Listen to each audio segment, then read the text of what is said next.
All right, so what we've got here are flapjacks, billy clubs, whatever. There's a ton of different names for these things if you Google them. But got a little ball of lead right there in them. There's different sizes. They can be pretty effective. Yeah, they're pretty neat. These things are super self-explanatory. That part goes around your wrist. This part goes in your hand. Use it as a self-defense item. Don't hit anybody with them unless you have to. You're going to catch a felony. If you go out just acting like a jackass with one of them, not exactly a good thing. And yeah, you can pick these up from me if you want to, or you can just Google them or buy them on Amazon or whatever. Anyway, there you have it. We also do have this kind of stuff, the steel baton.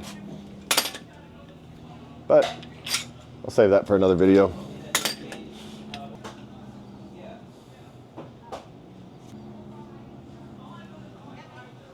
It looks like a good thumbnail.